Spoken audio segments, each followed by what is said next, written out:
মেটাতেই হবে ডিএ। রাজ্যের সরকারি কর্মচারী এবং শিক্ষক শিক্ষিকাদের বড় জয় সুপ্রিম কোর্টে।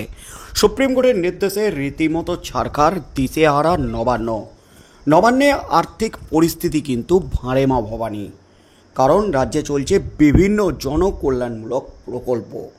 সেই প্রকল্পগুলিতে রাজ্যের কোটি কোটি টাকা আর্থিক বরাদ্দ হয়েছে, আর সেই টাকা জোগাড় করতেই রাজ্যের কিন্তু নাভিশ্বাস উঠে যাচ্ছে। তার উপরে মরার উপরে খাড়ার ঘায়ের মতো এই বকেয়া ডিএর 25% অর্থ, যা প্রায় 10,000 কোটি টাকারও বেশি, এবং আগস্ট মাসে 100% ডিএর অর্ডার দেবে সুপ্রিম কোর্ট।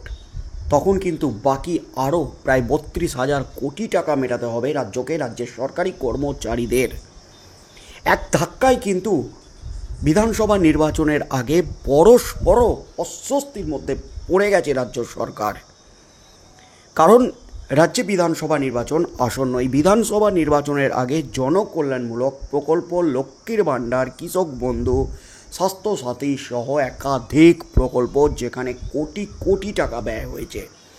এছাড়াও 100 দিনের কাজের টাকা এবং আবাস যোজনার টাকাও কিন্তু রাজ্য নিজেদের খাত থেকে দিচ্ছে। তাই কোষাগারে কিন্তু রাজ্যের টান পড়ছেই। রাজ্যের আর্থিক পরিস্থিতি ভয়াবহ। ডিএ মেটাতে গেলে রাজ্যের কোমর ভেঙে যাবে, এমনই দাবি অভিষেক মনু সিংভির সুপ্রিম কোর্টে। কিন্তু সুপ্রিম কোর্ট স্পষ্ট করে দিয়েছে ডিএ মেটাতেই হবে, অর্থাৎ বিধানসভা নির্বাচনের আগে 42,000 কোটি টাকা মেটাতেই হবে রাজ্যকে।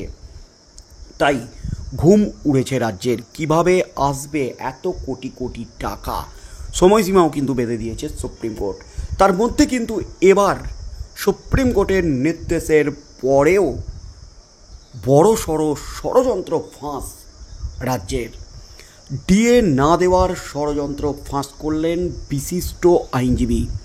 রাজ্য সরকার সরকারি কর্মচারীদের ডিএ না মিটিয়ে সেই টাকায় ভোট ব্যাংকে সুরক্ষিত করতে বিভিন্ন জনকল্যাণমূলক প্রকল্প চালাচ্ছে, সাধারণ মানুষের হাতে টাকা তুলে দিচ্ছে, যা কার্যত ঘুষ দেওয়ার সামিল, এমনই মত বিভিন্ন মহলের। এবার কিন্তু সুপ্রিম কোর্টের নির্দেশে ডিএ যখন রাজ্য সরকারি কর্মচারীদের মৌলিক অধিকার, আইনি অধিকারে পরিণত হতে চলেছে, ঠিক তখনই কিন্তু রাজ্য সরকারের বড়সড় ষড়যন্ত্র ফাঁস করলেন বিশিষ্ট আইনজীবী ফিরদৌস শামীম। রাজ্যের বিরুদ্ধে বিস্ফোরক ফিরদৌস শামীম, যা দাবি করলেন ফিরদৌস শামীম প্রমাণ তুলে ধরে, তাতেই কিন্তু রীতিমতো হইচই পড়ে গেল একেবারে গোটা রাজ্য জুড়ে। পশ্চিমবঙ্গের সরকারি কর্মচারীদের মহার্ঘ ভাতা মামলা নিয়ে রাজনীতি বেশ কিছুদিন ধরেই উত্তাল। এই পরিস্থিতিতে আইনজীবী ফিরদৌস শামীম ডিএ মামলার খুঁটিনাটি এবং রাজ্য সরকারের ভূমিকা নিয়ে অসন্তোষ প্রকাশ করে বিস্তারিত আলোচনা করেছেন, ব্যাখ্যা দিয়েছেন। তার মতে ডিএ কোনো দয়ার দান নয়, এটা কর্মচারীদের আইনত অধিকার। রোপা 2019-এ ডিএর উল্লেখ না করে গভীর ষড়যন্ত্র করেছে মমতা সরকার, এমনটাই বিস্ফোরক দাবি করলেন এবার সুপ্রিম নির্দেশের পর ফিরদৌস শামীম। রোপা 2009 অনুসারে বকেয়া ডিএ পেতে চলেছেন 25% রাজ্যের সরকারি কর্মচারীরা। কিন্তু রোপা 2019 অনুসারে কি সুপ্রিম নির্দেশের পরও সেই ডিএ কার্যকর হবে? সেখানেই কিন্তু কলকাঠিটা নেড়ে রেখেছে সরকার, এমনই কিন্তু বিস্ফোরক দাবি করলেন, যাকে রাজ্যের সরকারি কর্মচারীদের সাথে ষড়যন্ত্র করা হয়েছে বলে দাবি করলেন আইনজীবী ফিরদৌস শামীম। আইনজীবী শামীম উল্লেখ করেছেন যে রাজ্য সরকার ডিএ মামলায় 6 বার পরাজিত হয়েছে এবং বিষয়টি বর্তমানে সুপ্রিম কোর্টে বিচারাধীন। আদালত প্রাথমিকভাবে 50% ডিএ দেওয়ার কথা বললেও পরে তা 25-এ নামিয়ে আনে এবং রাজ্যকে 6 সপ্তাহের মধ্যে এই বকেয়া ডিএ মেটানোর নির্দেশ দেয়। রাজ্যের আর্থিক সংকটের অজুহাত এক্ষেত্রে গ্রাহ্য করা হয়নি। আইনজীবী ফিরদৌস শামীমের যে বক্তব্য, তাতে কিন্তু তিনি জোর দিয়ে বলেছেন 2009 সালের রোপা বিধি অনুযায়ী DA all India consumer price index বা AICPI এর সঙ্গে সম্পর্কযুক্ত। তিনি বলেন DA all India consumer price index এর সঙ্গে সাযুজ্যে দিতে হবে। এই AICPI সারা দেশে অভিন্ন এবং কেন্দ্র সরকারও এই সূচক মেনেই ডিএ প্রদান করে। ব্রাহ্মণ সরকারের আমলেও এই এআইসিপিআই মেনেই রাজ্য সরকারি কর্মচারীদের ডিএ দেওয়া হতো এবং তা রুলসে অন্তর্ভুক্ত থাকায় আইনত বাধ্যতামূলক ছিল। শামীমের ভাষায় এআইসিপিআই মেনেই কর্মচারীদের ডিএ দেওয়ার কথা যেহেতু রোপা রুলসে বলা ছিল, তাই ওটা লিগালি বাইন্ডিং এফেক্ট হয়েছে। আইনজীবী শামীম আরও উল্লেখ করেন যে পঞ্চম বেতন কমিশনের সুপারিশ অনুযায়ী পশ্চিমবঙ্গ সরকার বছরে দুবার ডিএ দেওয়ার রীতি মেনে নিয়েছিল। রোপা বিধিতে এআইসিপিআই অনুযায়ী ডিএ দেওয়ার বিষয়টি অন্তর্ভুক্ত থাকায় এটি সরকারি কর্মচারীদের একটি বিধিবদ্ধ ও আইনত অধিকারে পরিণত হয়েছে, যা হাইকোর্টও স্বীকার করেছে। আলোচনার সবচেয়ে গুরুত্বপূর্ণ অংশ ছিল মমতা বন্দ্যোপাধ্যায় সরকারের আমলে তৈরি হওয়া রোপা 2019-এর বিধি প্রসঙ্গে। আইনজীবী ফিরদৌস শামীম স্পষ্টভাবে জানিয়েছেন যে এই রোপা 2019-এ কোনো রকম ডিএ সংক্রান্ত উল্লেখ না থাকায় কর্মচারীদের এই অধিকারটিকেই অস্বীকার করা হয়েছে। এর ফলে আইনগতভাবে ডিএ আদায়ের পথ আরও কঠিন হয়ে দাঁড়িয়েছে, কারণ আদালতের পক্ষে আইনের বাইরে গিয়ে কোনো নির্দেশ দেওয়া সম্ভব নয়।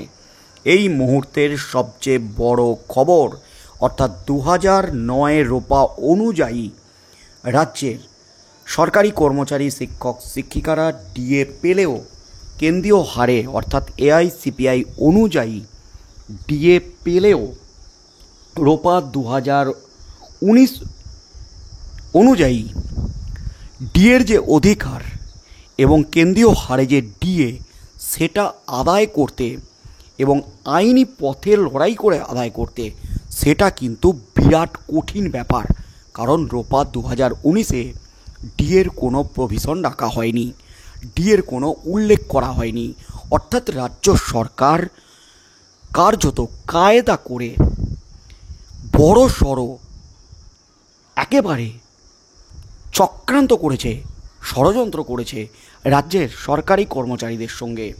রোপা 2019-এ যেহেতু ডিএর উল্লেখ নেই, তাই রোপা 2009 অনুযায়ী রাজ্যের সরকারি কর্মচারীরা বকেয়া ডিএ পেলেও রোপা 2000 অনুযায়ী যে বকেয়া ডিএর আন্দোলন চলছে শহীদ মিনার চত্বরে এবং রোপা 2019 অনুযায়ী বকেয়া ডিএর দাবিতে যদি কোর্টে মামলাও হয়, সেই মামলায় রাজ্যের বিরুদ্ধে জয়লাভ করা অত্যন্ত কঠিন ব্যাপার।